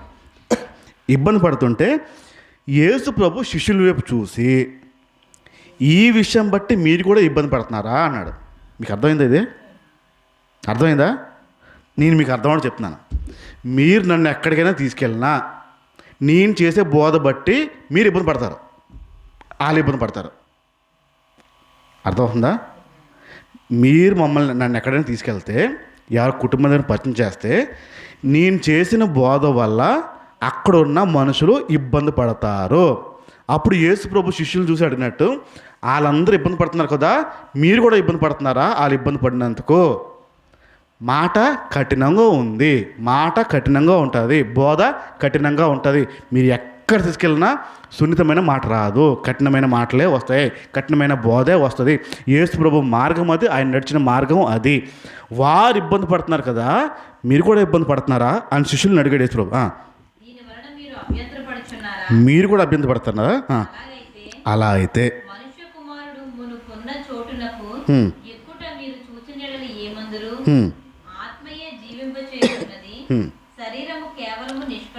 డైట్ 66 వచ్చి డైరెక్ట్గా. అప్పటి నుంచి అనేకుల్లో ఆయన శిష్యులు వెనక్కి తిరిగి ఇంకెప్పుడు యేసు ప్రభుని వెంబడించలేదంట. గమనించండి, పక్కా హెచ్చరిక ఇది. యేసు ప్రభు మాట కఠినంగా ఉంది, యేసు ప్రభు మాట వినలేని స్థితిలో ఉంది. శిష్యులకే యేసు ప్రభు మాట చాలా కఠినంగా ఉంటే అప్పటి నుంచి అంట యేసు ప్రభుని వెంబడించకుండా వెనక్కి తిరిగి వెళ్ళిపోయారంట. వాళ్ళు నిలిచి ఉండలేదు. శిష్యులు వెనక్కి తిరిగి వెళ్ళిపోయారు. కారణం ఏంటి? బోధ కఠినంగా ఉంది. బోధ చాలా కఠినంగా ఉంది. ఆ బోధ ఇరుకు మార్గానికి తీసుకెళ్లే బోధ. ఆ బోధ కష్టంగా ఉండి యేసు ప్రభునే వదిలి వెళ్ళిపోయారంట వాళ్ళు శిష్యులు. మిగతా శిష్యులను అడిగాడు అప్పుడు. కాబట్టి యేసు ఎవరిని? ఆ 12 మంది శిష్యులను అడిగారు. ఎన్నుకున్న శిష్యులను అడిగారు, మీరు కూడా వెళ్ళిపోతారా? వాళ్ళందరూ వెళ్ళిపోయారా నన్ను తెలిసి, మీరు కూడా వెళ్ళిపోతారా? విశాల మార్గం ఎత్తుక్కుంటారా అని యేసు ప్రభు శిష్యులను అడిగారు. 12 మందిని అడిగాడంట పాపం. సీమోన్ పేతురు గారు అన్నారంట, ప్రభువా ఎక్కడికి వెళ్తాం మేము? మాకు ఏముంది వాళ్ళకి? ఎవరి దగ్గరికి వెళ్తాం? మీరే కదా నిత్య జీవం, మీ దగ్గరే కదా నిత్య జీవం ఉంది, పరలోకం ఉంది, మిమ్మల్ని వదిలి మేము ఎక్కడికి వెళ్తాము అన్నాడు. దేవుడు వైన నువ్వు, నిన్ను వదిలిసి మేము ఎక్కడికి వెళ్ళము అని చెప్తూ మేము నమ్మి తెలుసుకున్నాము అని ఆయనతో చెప్పాడు. అందుకు యేసు, నేను మీ 12 మందిని నేనే కదా ఎన్నుకున్నాను, మీలో ఒకడు శాతాను అని వారితో చెప్పాను. చాలు, ఇక్కడ రైట్, ఇక్కడ ఆగండి, ఆపుతాం. ఇక్కడ జరిగిన సంఘటన, యేసు ప్రభు బోధ చేస్తున్నప్పుడు, యేసు ప్రభు సువార్త చేస్తున్నప్పుడు, యేసు ప్రభు ఆ బోధ శిష్యులకు చేస్తున్నప్పుడు చాలా కఠినం అనిపించి, ఆ బోధ అయిష్టంగా అనిపించి వినలేం బాబు అని చెప్పి కొంతమంది శిష్యులు వెనక్కి తిరిగి వెళ్ళిపోయారు. మా వల్ల కాదు బాబు అని చెప్పి కొందరు వెళ్ళిపోయారు. కొందరు వెళ్ళిపోయిన బ్యాచ్ ఇంకో 12 మంది బ్యాచ్ని అడిగాడు. ఇప్పుడు మీరు కూడా ఉంటారా, వెళ్ళిపోతారా వాళ్ళలాగా అని అంటే పేతురు గారు అన్నారు, మేము మాత్రం ఎక్కడికి వెళ్ళాం, మాకు మీరేంటో తెలిసింది, మీ దారేంటో తెలిసింది, మిమ్మల్ని తప్ప ఇంకెక్కడ లేదు అని చెప్పాడు. దాంట్లో ఇంకొకడు యూదా, సపరేట్. ఇప్పుడు ఆలోచిద్దాం. బోధ విషయంలోని, మార్గం విషయంలోని మనం ఏ మార్గానికి ఇష్టపడుతున్నామో, ఏ మార్గంలో ఉండడానికి ఇష్టపడుతున్నామో, యేసు ప్రభు శిష్యులు వెళ్ళిపోయిన వారిలాగా, లేదా 12 మందిలో ఒకడైన యూదాలాగా, ఎక్కడ మనము ఉంటామో, ఏ ప్రాంతంలో ఉంటామో, ఎలాంటి ప్లేస్లో ఉంటాము అనే పదం వాడుతున్నాను. ఉంటాము, ఏ ప్రాంతంలో ఉంటాం, ఎలాంటి ప్లేస్లో ఉంటాము అనేది. బోధ విషయంలో ప్రారంభంలో ఇరుకు మార్గం అక్కడి నుంచి మొదలవుతుంది. నేను ఈ తర్వాత రాబోయే రోజులన్నీ ఇరుకు మార్గము ఏంటో నేను బోధిస్తాను. ఇరుకు మార్గము బైబిల్ దేన్ని బోధించిందో నేను బోధిస్తాను. ఈరోజు కొంచెం మీకు వివరణ మాత్రమే ఇస్తాను, చిన్న ఇంట్రొడక్షన్ మాత్రమే.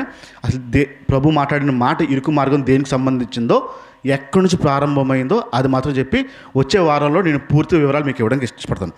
అయితే ఇరుకు మార్గం ప్రారంభం ఎక్కడైందంటే బోధ నుంచి. ఎక్కడి నుంచి? యేసు ప్రభు చేసిన బోధ నుంచి ఇరుకు మార్గం ప్రారంభించబడింది. ఇప్పుడు మనం ఇరుకు మార్గంలోకి, ద్వారంలోకి ప్రవేశించామా, ఏం చేస్తాం రాలుతాం. ఒకరోజు నేను చిన్న పని మీద మా ఇంటి దగ్గర నేను బయటకు వెళ్తే 6:30-7 సాయంత్రం టైంకి నాకు తెలిసినోడు ఒకడు ఫోన్ చేశాడు. అన్న ఎక్కడున్నారు మీరు అని అన్నాడు. ఎక్కడున్నానంటే ఇలా నేను పక్క తిరగగానే పక్కన ఎగ్జిబిషన్ జరుగుతుంది, గ్రౌండ్ అది. ఈ జాతర, మనకి జాతరలు ఎలాగనేయో అలాగా ఎగ్జిబిషన్ గ్రౌండ్ దగ్గర కరెక్ట్గా నేను ఆగాను. ప్రస్తుతం నేను ఎగ్జిబిషన్ దగ్గర ఉన్నాను అన్నాను. జాతర ఎగ్జిబిషన్ దగ్గర ఉన్నాను అన్నాను. అవునా అన్న, సరే అన్న, సరే నేను తర్వాత రేపు మాట్లాడతానులేని, కలుస్తాను అని చెప్పాడు. తర్వాత రోజున వచ్చాడు ఆ వ్యక్తి. వచ్చిన తర్వాత, ఏ అన్న ఏం కొన్నారు ఎగ్జిబిషన్లో అన్నాడు. ఆ వ్యక్తి ఎగ్జిబిషన్లో ఏం కొన్నారు అని అడిగాను. ఎగ్జిబిషన్లో ఏం కొంటావు ఏంట్రా అన్నాను. నేను ఎగ్జిబిషన్కి వెళ్ళారని చెప్పారు కదా అన్నాడు. నేను ఎగ్జిబిషన్కి వెళ్ళాను నేను చెప్పాను అన్నాను. ఎగ్జిబిషన్ దగ్గర ఉన్నారని చెప్పారు కదా అన్నాడు. సరిగ్గా చెప్పు, నేను ఎగ్జిబిషన్ దగ్గర ఉన్నాను అని చెప్పాను. దగ్గర ఉండడానికి లోపలికి వెళ్ళడానికి తేడా ఉందా లేదా? ఎక్కడున్నావు అని అడిగాడు. ఎగ్జిబిషన్ దగ్గర ఉన్నా అని చెప్పాను. ఆడు ఏంటి ఊహించుకున్నాడు? ఎగ్జిబిషన్ అంటే ఖచ్చితంగా లోపలికి వెళ్ళి కొనుక్కుని తిరగడానికి. ఏం కొన్నారన్నా, దేనికోసం వెళ్ళారన్నాను. నేనన్న మాట ఎగ్జిబిషన్ దగ్గర ఉన్నాను అనే పదం అన్నానరా, లోపలికి వెళ్ళలేదు నేను అన్న. ఆహా అవునా అన్న, ఎగ్జిబిషన్కి గేట్ దగ్గర ఉన్నాను నేను, గ్రౌండ్. నేను ఇంకొక మాట కూడా చెప్తాను. చర్చ్ దగ్గర ఉన్నాను అనే పదం అన్నాను. చర్చ్ దగ్గర ఉన్నానికి చర్చ్ లోపలికి వెళ్ళాను అన్నకి తేడా ఉందా లేదా? ఉందా లేదా? యేసు ప్రభుని నమ్మాను అనడానికి, యేసు ప్రభుని నమ్మాను అనడానికి, ఇరుకు మార్గంలో ప్రవేశించాను, ద్వారం లోపలికి దూరాను అనడానికి తేడా ఉందా లేదా? రైల్వే స్టేషన్ దగ్గర ఉన్నాను అన్న పదానికి, స్టేషన్ ఎక్కిలోకి ట్రైన్ ఎక్కి వెళ్తాను అన్నకి తేడా ఉందా లేదా? జనం ఏమనుకుంటారు రైల్వే స్టేషన్ దగ్గర ఉన్నా అంటే, ఓహో ఊరు వెళ్తారనుకుంటా అని. కానీ వాస్తవం ఏంటి? స్టేషన్ దగ్గర ఉన్నాం అనేది వాస్తవం. అవాస్తవం ఏంటి వాళ్ళు ఊహిస్తుంది? ఎక్కి వెళ్తారేమో అన్నది అవాస్తవం. ఇప్పుడు చర్చికి రావడం అనేది అవాస్తవం, ఇరుకు మార్గంలో వెళ్ళేవా లేదనేది వాస్తవం. అర్థమవుతుందా? చర్చ్ లోపలికి కూర్చోవడం అనేది, ఒక చర్చ్లో కూర్చున్నాను దేవుడిని నమ్ముకున్నాను అనేది ఒక అవాస్తవం అయితే, ప్రభువే ద్వారం అని చెప్పాడు. ఆ ద్వారం లోపలికి వెళ్తేనే, మీ ట్రైన్ ఎక్కితేనే, ఎగ్జిబిషన్ లోపలికి వెళ్తేనే వెళ్ళినట్టు, దగ్గరుంటే కాదు. చర్చ్కి వస్తే ఇరుకు మార్గంలోకి వచ్చినట్టు కాదు. నేను చెప్పాలనుకుంటుంది ఇది. చర్చ్కి వస్తే, మందిరానికి వస్తే ఇరుకు మార్గానికి వచ్చినట్టు కాదు. ఇరుకు మార్గంలో ద్వారా వెళ్ళాలి అన్నాడు. ద్వారం ఏంటది? యేసు ప్రభు. లోపలికి వెళ్తేనే, ఇప్పుడు చర్చిలో కూర్చున్న అందరూ మనము ఇరుకు మార్గంలోకి వెళ్ళిపోయామంటే కాదు. ఎప్పుడది? లోపలికి వెళ్తేనే. ఈ పదం గుర్తుపెట్టుకోండి. ప్రారంభంలో వాక్యంతో గురించి మొదలైంది. ప్రభు వాక్యంతో గురించి ఇరుకు మార్గము మొదలైంది. ఈ వాక్యం దగ్గర నుంచి ఇరుకు మార్గం ఎలా ఉంటుందో, అసలు ఎంత ప్రారంభించిందో మనం రాబోతున్న రోజుల్లో చూద్దాం. ప్రస్తుతానికి ఒక కొన్ని విషయాలు చూద్దాం. హెబ్రీలు రాసిన పత్రిక తెద్దాం. హెబ్రీలు రాసిన పత్రిక 4వ అధ్యాయము,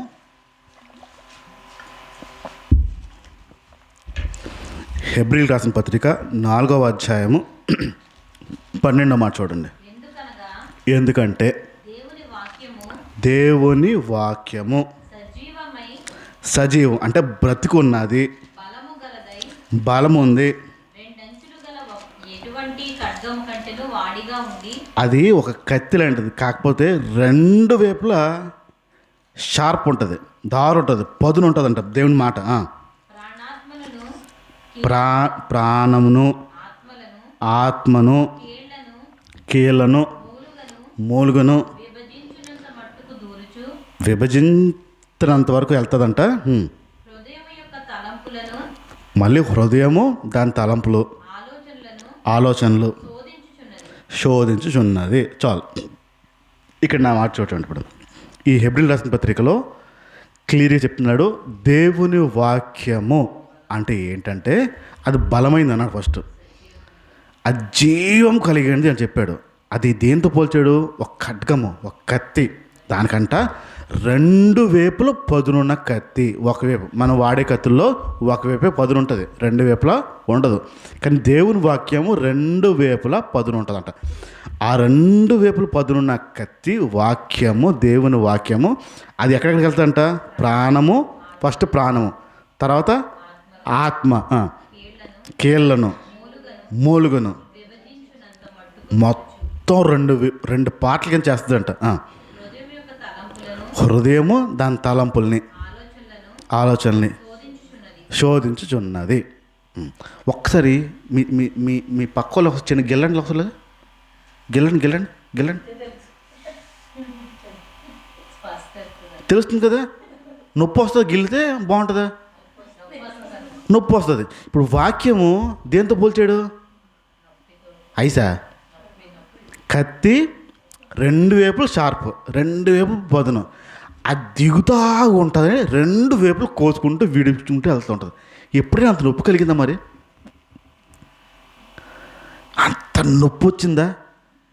ప్రాణము, ఆత్మ మూలికలోకి వెళ్ళిపోద్దంట. అంటే రక్తం ఎక్కడ తయారవుద్దో ఆ మూలికలోకి వెళ్ళిపోద్దంట. అది వెళ్ళిపోయి మనసుని మనసులో ఉన్న ఆలోచనలు సైతం కూడా మొక్కలు మొక్కలు కొడుతుందంట. అది కొట్టిందా ఈ మధ్యన? అప్పుడప్పుడు అప్పుడప్పుడు అప్పుడప్పుడు. మిగతా టైంలో ఏమవుతున్నట్టు? అది మారదు. కత్తి మారదు, పదును మారదు. ఏంటి మారుద్దంటే ఈ ముదిరిపోయిన శరీరమే, ముదిరిపోయిన మనసే. లేతకున్న మటన్ ఈజీ కట్ అవుద్దా? ముదిరిపోయిందా? లేతకున్నది కదా. లేతకాయలు కట్ అవుతాయి, ముదిరిపోయిన కాయలు తొందరగా కట్ అవుతాయి. లేతకాయలు అంటే ఇప్పుడు లేతకున్న మనమా, ముదిరిపోయిన మనమా? ముదిరిపోయింది కదా బాగా. ఇప్పుడు అది కూడా పనిచేయని స్థితిలో ఉంటుంది. ఇరుకు మార్గం ఎక్కడ ప్రారంభిస్తుందంటే, ఆ మాట బలమైనది, ఖడ్గం లాంటిది కనుక అది మన జీవితంలో పనిచేస్తుంది అంటే మనం ఇరుకు మార్గంలోకి వెళ్తున్నట్టే. లేదంటే చర్చి దగ్గర ఉన్న మార్గంలో కాదు, ఇరుకు మార్గం కాదు, విశాల మార్గంలోనే చర్చ్ ఉంది ప్రస్తుతం. ఇరుకు మార్గంలోకి ఇంకా రాలేదు. దేవుని మాట అలా అయినప్పుడు, అలా పనిచేసినప్పుడు, అప్పుడు ద్వారంలో పనిచేసినట్టు, లోపలికి వచ్చినట్టు, అప్పటి వరకు రాలేనట్టే. రెండో చెప్తున్నాను. కీర్తన గ్రంథం 119 కీర్తన, 119 కీర్తన 105 మాట.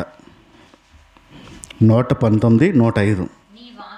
నీ వాక్యము నా పాదములకు దీపము, నా త్రోవకు వెలుగునై ఉన్నది. ఇప్పుడు దేవుని వాక్యము ఇందాక కత్తితో పోల్చాడు, ఖడ్గంతో పోల్చాడు. అది ఏం పని చేస్తుందో పోల్చాడు. ఆయన బోధ అలాంటి పనులు చేస్తుంది అని చెప్పాడు. అలాంటి పనులు చేస్తున్నప్పుడు అలాంటి క్రియలు మనలో అవుతున్నాయో లేదో చూసుకోవాల్సిన బాధ్యత మనది. రెండోది ఏం చెప్పాడు? ఆయన వాక్యము మన పాదాలకి దీపము అన్నాడు. అంటే మనం ఎటు నడవాలో, ఎటు నడవకూడదో, దేని మీద కాలు వేయాలో, దేని మీద కాలు వేయకూడదో ఆ దీపము తెలియపరుస్తుంది. అంటే వెలుగు ఉంటే క్లియర్గా నడవగలుగుతాం, వెలుగు లేకపోతే. కొన్నిసార్లు స్పీడ్గా నడుస్తున్నప్పుడు మంచం కొన్న కాళ్ళు ఉంటాయి చూడండి, ఆ కాళ్ళ కోళ్ళు అంటారా? మంచం కోళ్ళు మన కాళ్ళు చిటికిన వేలికి తగులుతుందండి. పెద్ద వేలు తగలదు, మళ్ళీ చిటికిన వేలికి అంటదండి. ఎక్కడ లేని నొప్పి వస్తుందండి. కాసేపు అమ్మా అని కొంచెం కనపడా చీకట్లో ఏం కాదు, అది వెలుగులోనే దెబ్బలు తగిలించుకుంటాం. ఇప్పుడు దేవుని వాక్యము వెలుగై ఉంది అని తెలిసి కూడా దెబ్బలు తగిలించుకుంటున్నామంటే, తప్పుడు అడుగులు వేస్తున్నామంటే, తప్పుడు మార్గంలో వెళ్తున్నామంటే కనపడకుండానా?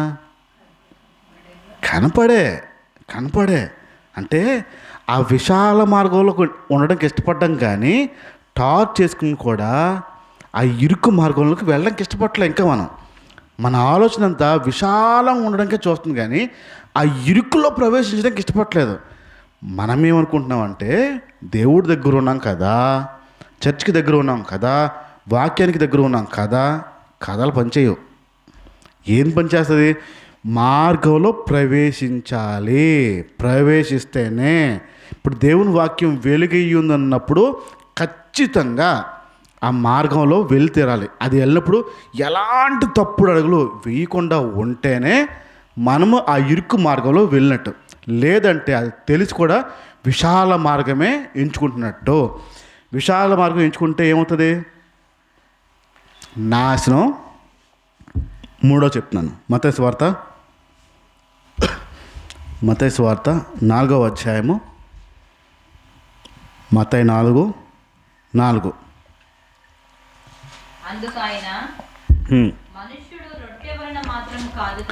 అందుకు ఆయన మనుషులు తినే ఆహారం వల్ల కాదు కానీ దేవుని నోటి నుంచి వచ్చే ప్రతి మాటను బట్టి జీవిస్తారు. ఇది యేసు ప్రభువు వారు డైరెక్ట్గా చెప్పిన మాట. మనుషులు తినే ఆహారం బట్టి కాదు కానీ మనం బతుకుతున్నది దేవుడి నోటి నుంచి వచ్చే మాట బట్టి బ్రతుకుతారు మనుషులు. ఇది అర్థం అవ్వడానికి కొంచెం టైం పట్టచ్చు, కొన్నిసార్లు అర్థం అవుతుంది. కానీ ఒక విషయం చెప్తాను, దాన్ని అర్థం చేసుకుని ప్రయత్నించండి. ఇక్కడ మాట్లాడుతున్న ఆడియో వేరే వాళ్ళతో కూడా పంపుతాం మేము.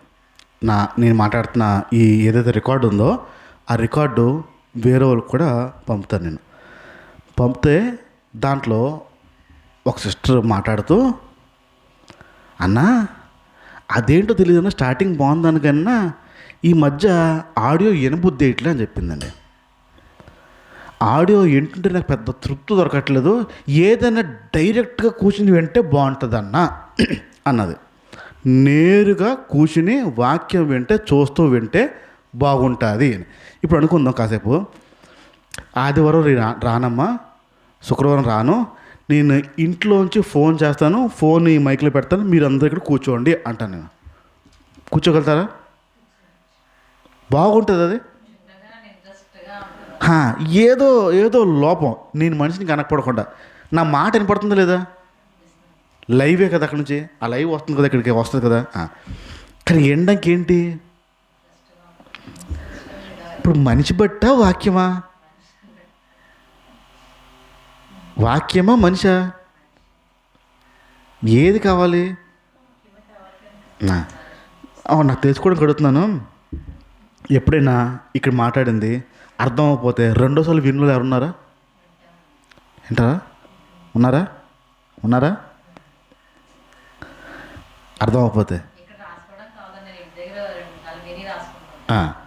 ఇప్పుడు డైరెక్ట్గా వినడానికి ఇక్కడ వినడానికి తేడా మనకు ఉంటుంది చిన్నది.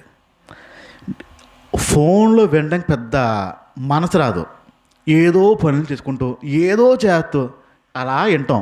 ఒక చెవు వేయడం అంటారు కదా, అది వేస్తాం అంతే, పూర్తి కాదు. ఇక్కడ వేయాల్సిందే, ఎదురుకుండా ఉంటాను కాబట్టి. ఇప్పుడు దేవుని వాక్యం విషయాలని, వినే విషయాలని ఆఖరిగా ఇది ఉండకపోతే నా వల్ల అవ్వదండి, ఇది వినకపోతే నా వల్ల అవ్వదండి, నేను వండలేనండి. మా తమ్ముడు అక్కడ ఉంటాడు, ఆడు జిమ్ ట్రైనర్, జిమ్లో ట్రైనింగ్ ఇస్తూ ఉంటాడు, జిమ్లో ఉండి కసరత్తులు చేయిస్తూ ఉంటాడు, జిమ్ చేయిస్తూ ఉంటాడు. ఆడిని ఒక 2 రోజులకి ఎక్కడైనా ప్రార్థన తీసుకెళ్తే ఆడు ఒళ్ళంతా ఒకలా అయిపోయినట్టు అనిపిస్తుంది. ఏంటన్నా జిమ్ చేయలేదన్నా, జిమ్కి వెళ్ళలేదన్నా, ఒళ్ళంతా ఒకలాగా అనిపిస్తుంది అన్న అంటాడు. ఏమనిపిస్తుందంటే ఆ చెయ్యకపోతే ఒకలా ఉంటుందన్న శరీరం అంతా, ఏదో ఒకటి చెయ్యాలన్నా అక్కడే ఉండి ఏదో కుస్తీలో బస్తులు పట్టేస్తూ ఉంటాడు అన్నాడు. ఆడి శరీరంకి అలవాటు అయిపోయి ఎలాగైనా చేయాలని. దేవుని వాక్యం వినకపోతే చదవకపోతే ఎలాగైనా ఉంటుందా? ఇదన్నమాట ఆయన చెప్తుంది. తర్వాత చదువుకుందాలే, తర్వాత ప్రస్తుతం నిద్ర వస్తుంది, ఇప్పుడు పని ఉంది, ఇప్పుడు బయటికి వెళ్ళాలి, ఇప్పుడు ఎవరో వస్తారు, ఇప్పుడు ఎక్కడికో వెళ్ళాలి, తర్వాత ఈయనేమంటున్నాడు, నా నోటు నుంచి వచ్చే మాట వల్ల మీరు బతుకుతారా బాబు అని చెప్తున్నారు ఈయన. మనమేమంటున్నాం, అది కాదు, తర్వాత. ఇప్పుడు దేవుని వాక్యం విషయాల్లోని అంత పట్టుదలగా వినడం, అంత పట్టుదలగా చదవడం ఉంటుందా? ఇక్కడ ఇరికెంచుకుంటామా, విశాలమా? దేవుడు వాక్యం వినే దగ్గర చూడండి, చాలా విశాలం ఎంచుకుంటాం మనం. ఇరికి నిలిచిపోవడం అంటే ఏదైనా పని తగిలితే ఎక్కడికైనా వెళ్ళాల్సి వస్తే దేవుని వాక్యానికి, దేవుని మాటకి అక్కడ ఇరుకు. ఇప్పుడు విశాలం ఏంటి? వెళ్ళిపోవడం. ఏ మార్గం ఎంచుకుంటాం? తిట్టుకున్నా పర్లేదు, వాళ్ళు ఏమనుకున్నా పర్లేదు, ఇరుకులో ప్రయాణిద్దాం అని ఉంటుందా? వద్దొద్దు అని ఉంటుందా?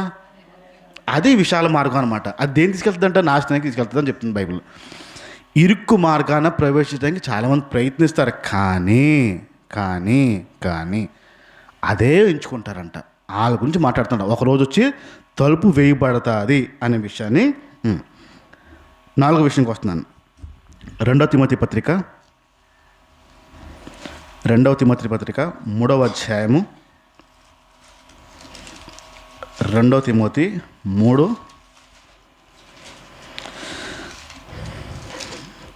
16-17 వచనం చూడండి. దైవజనుడు సన్నద్ధుడై ప్రతి సత్కార్యమునకు పూర్ణముగా సిద్ధపడి ఉండునట్లు దైవావేశము వలన కలిగిన ప్రతి లేఖనము ఉపదేశించడానికి దేవుని మాటని ఉపదేశించడానికి, ఖండించుటకును, ఖండించడానికి, తప్పుదిద్దుటకును, తప్పుదిద్దడానికి, నీతియందు శిక్ష చేయుటకును హ్మ్, ప్రయోజనకరమై ఉన్నది. నీతి అందు శిక్షణ చేయడం కోసం ప్రయోజనకరమై ఉంది. దేవుని వాక్యము దేనికి ఉందంట? ఇప్పుడు మళ్ళీ చదువు.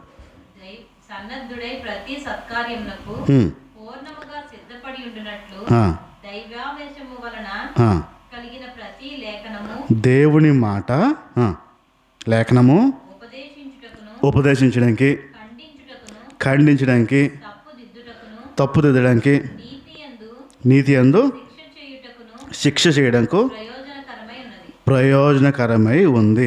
దేవుని వాక్యము దేనికి ఉంది అంటే ఈ విషయాలన్నీ మాట్లాడడానికి ఉన్నారు. ఖండించడానికి, ఉపదేశించడానికి, బుద్ధి చెప్పడానికి, సరి చేయడానికి, నీతిలో నిలబెట్టడం కోసం దేవుని వాక్యము ఉంది. దేవుని వాక్యం దేనికి ఉందంటే సరి చేయడానికి, మనుషుల్ని సరి చేయడం కోసము ఉంది. ఇప్పుడు ఆలోచిద్దాము. మీ పిల్లలకి ఒక విషయం చెయ్యొద్దు అని చెప్పారు. చెయ్యొద్దు అని ఒక విషయం చెప్పారు. సరే చేయము అని చెప్పారు. మరలా తర్వాత రోజు అదే పని చేశారు.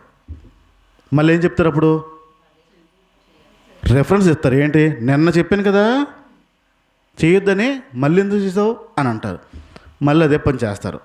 మూడోసారి, నాలుగోసారి, ఐదోసారి అదే పని చేస్తే మీ లోపల ఉక్రోషం పెరుగుద్దా పెరగదా? లోపల ఉక్రోషం పెరుగుతూ ఉంటుంది. ఒక చెయ్యొద్దు అనే పని చేసే కొద్దీ ఉక్రోషం పెరుగుతూ ఉంటుంది. బోధిస్తున్నప్పుడు, బోధ వింటున్నప్పుడు, బోధ సరి చేస్తున్నప్పుడు, సరి చేయబడుతున్నప్పుడు అది విన్న తర్వాత మరలా చేసిన రోజులు ఉన్నాయా లేవా? ఉన్నాయా లేవా? అదే విశాల మార్గం. అది విశాల మార్గం. మరలా చేయడానికి ఇష్టపడుతున్నాం చూడండి. మనం ఎంచుకున్న మార్గం ఏంటంటే విశాల మార్గం. చెప్తారులే, మరి ఏం చేస్తాం, మా వల్ల అవ్వదు అని విశాల మార్గం ఎంచుకోవడానికి ఇష్టపడతాం. ప్రభు చెప్తుంది ఏంటంటే ఇరుక్కు మార్గంలో. బాబోయ్, బోధ కఠినంగా అనిపించి శిష్యులు వెనక్కి వెళ్ళిపోయారంట. విచిత్రుడు చెప్పనా, వాళ్ళు వెనక్కి వెళ్ళారు, మనము వెళ్ళలేదు అనుకుని ఉన్నాం అంతే. వాళ్ళు వెళ్ళిపోయారు, మనం వెళ్ళలేదు అనుకుని ఉన్నాం అంతే.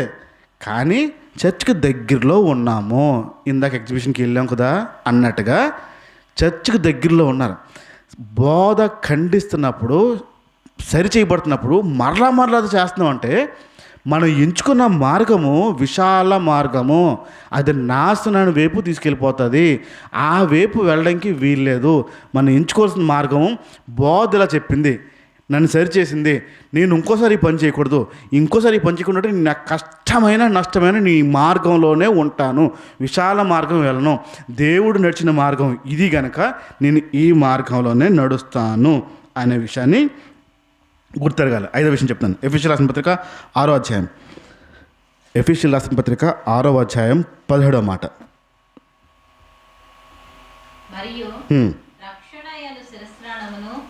మరియు రక్షణ అనే శిరస్త్రాణము, దేవుని వాక్యమును ఆత్మకట్కముని ధరించుకోండి. ఆత్మ వలన ప్రతి సమయమునందును ప్రతి విధమైన ప్రార్థనను విజ్ఞాపనను చేయుచు ఆ విషయమై సమస్త పరిశుద్ధుల నిమిత్తమును పూర్ణమైన పట్టుదలతో విజ్ఞాపన చేయుచు మెలకువగా చాలు, మెలకుగా ఉండండి. నేను చెప్పేస్తాను చూడండి. ఏంటో ధరించుకోమన్నాడు. ఏంటది? రక్షణ అనే విషయాన్ని ధరించుకోవాలన్నాడు. ఖడ్గముని పట్టుకోమన్నాడు. అంటే హెల్మెట్ వాడతాం కదా, బండ్ల మీద వెళ్తున్నప్పుడు ఏం చేస్తాం? హెల్మెట్ వాడతాం. కారులో వెళ్తున్నప్పుడు సీట్ బెల్ట్ పెట్టుకుంటాం. ఇవన్నీ రక్షణకి సూచనలు. తగలకుండా రక్షణ కవచము. ఇప్పుడు బైబిల్ ఏం చెప్తుంది? రక్షణ కవచం ఏంటంట? రక్షణ అనే కవచం ధరించుకుని, ఖడ్గము ధరించుకుని ప్రతి విషయంలోని ఎదిరించుకుంటూ ముందుకు వెళ్ళాలి అనే విషయాన్ని చెప్తుంది. ఇప్పుడెప్పుడైనా బలహీనత ఎదురొస్తాయి. బలహీనత శరీరానికి సంబంధించి కాదు, మనసుకు సంబంధించిన బలహీనత ఎదురు వస్తే, ఆ తప్పు చెయ్యాలేమో, బలహీనతలు పడిపోతాయేమో అన్నప్పుడు మీ రక్షణ, మీ వాక్యం అనే కటకము, ఈ రెండు పనిచేస్తాయా? మీరు ఒకరిని తిట్టాలండి, తీర్చుకోవాలి. అది తిడితే ఫ్రీ అవుతాం. ఒక నా మాట అంటే ఫ్రీ అవుతాం, ఒకళ్ళ పదం అనేస్తే ఫ్రీ అయిపోతాం. ఇలా ఫ్రీ అవుతాం అన్న టైంలో రక్షణ అనే కవచం వేసుకుని, వాక్యము అనే ఖడ్గం పట్టుకుని ఆ అనే మాటని ఎదిరించి చంపుతారా? రక్షణ కవచం పక్కన పెడతారా? పక్కనే కదా. పక్కన ఉండి రక్షణ పక్కన పెట్టి, ఖడ్గం పక్కన పెట్టి, మార్గము విశాల మార్గం ఎంచుకుని ఆ పని చేసేసి అప్పుడు వెనక్కి వచ్చి మళ్ళీ ఇరుక్కు మార్గం వెళ్ళే ప్రయత్నం చేస్తూ ఉంటాం. ఇంతగా చెప్పాడు ఆయన. ఇరుక్కు మార్గాన్ని ప్రవేశించడానికి చాలామంది ప్రయత్నిస్తారు, కానీ కొందరు మాత్రమే వస్తారు. మనకులాగే ప్రయత్నం చేసేవాళ్ళు ఉంటారు. అది చెయ్యకూడదు కదా అనే విషయం తెలుసు. మనం పట్టుకోంది ఏంటంటే రక్షణ అనే కవచం వేసుకోకుండా, వాక్యం అనే కట్టుకొని పట్టుకోకుండా, మనం ఆ పని చేసిన తర్వాత మరలా ఇరుకు మార్గం రావాలనుకుంటున్నాం.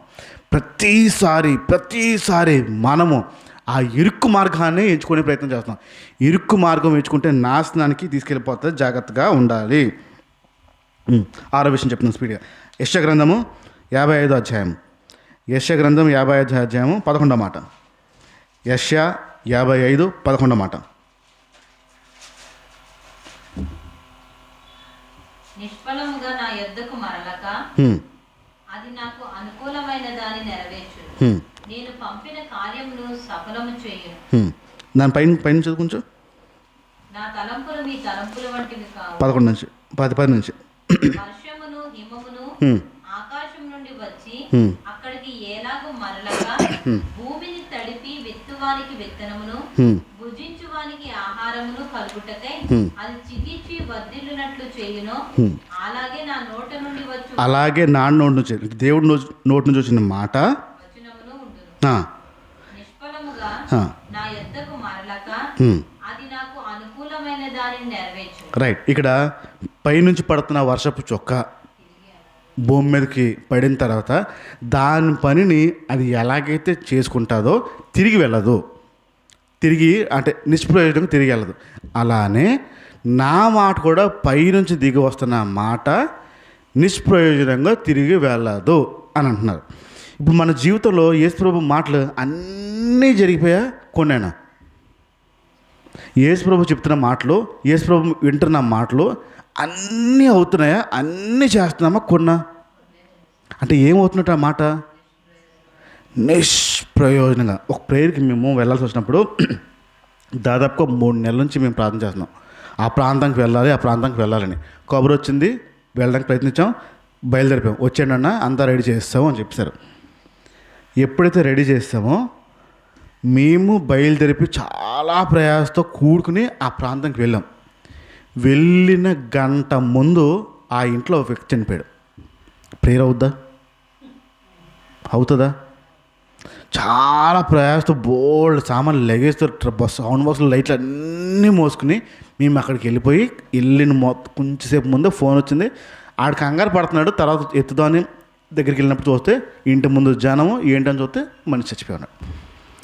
ఏ వాక్యం అయితే ప్రకటించి రావాలనుకున్నామో అది కుదరలేదు. ఇప్పుడు మేము వెళ్ళిన ప్రాంతానికి వెళ్ళిన దానికి నిష్ప్రయోజనం అయిపోయింది అనే భావం మాకు వచ్చింది. చాలా చాలా బాధ అనిపించింది. వాళ్ళని పలకరించి పరామర్శించి ఈ బాధపడదు, దుఃఖపడదు, మీ కార్యక్రమం మేము చూసుకోండి, హిందువులు చూసుకోండి అని చెప్పిన తర్వాత మేము తిరిగి వచ్చేస్తున్నప్పుడు ఒక వ్యక్తి కనపడ్డాడు, తెలిసినాడు. మీరేంటి ఇక్కడ అన్నాడు. పలానా వచ్చాం, పలానా ఊరండి. మా ఇల్లు ఇక్కడ రెండు అంటే సరే అని చెప్పి తిప్పెళ్తే మేము కూర్చున్న తర్వాత ఊరుని పిలిచాడు ఆ వ్యక్తి. మా ఇంటికి పలానా ఊరు నుంచి భాషకు వస్తే రెండు అక్కడ చెప్పాల్సింది ఇక్కడ చెప్పేసాం. జనం అంతా వచ్చేసారు, చెప్పాల్సింది అన్నీ చెప్పేసాం. ఇక్కడ చక్కగా చెప్తాం. దేవుని మాట పట్టుకుని వెళ్ళి అది వేస్ట్ చేయకుండా వచ్చామని ఒక తృప్తి ఉంది. దేవుని మాట మీ దగ్గరికి వస్తుంది, దేవుని మాట మీ చెవుల దగ్గరికి వస్తున్నప్పుడు ఆ మాటని ఇరుకు మార్గంలోకి మీరు వెళ్ళడానికి ఇష్టపడుతున్నారా, విశాల మార్గంకి వెళ్తుందా? వచ్చిన మాట ఏమవుతుంది మీ జీవితంలో? ఖచ్చితంగా మనకు కావాల్సిందే ఎంచుకుంటాం, మనకి నచ్చిందే ఎంచుకుంటాం. విశాలంగా ఉన్న మార్గాన్ని మనం ఎంచుకునే ప్రయత్నం చేస్తాం. బైబిల్ స్పష్టంగా చెప్తుంది, దేవుని మాట దేవుని మాట ఇబ్బంది పెట్టింది ప్రజల్ని, దేవుని మాట ఇబ్బంది పెట్టింది శిష్యులని, దేవుని వాక్యము ఇబ్బంది పెట్టింది ప్రజల్ని.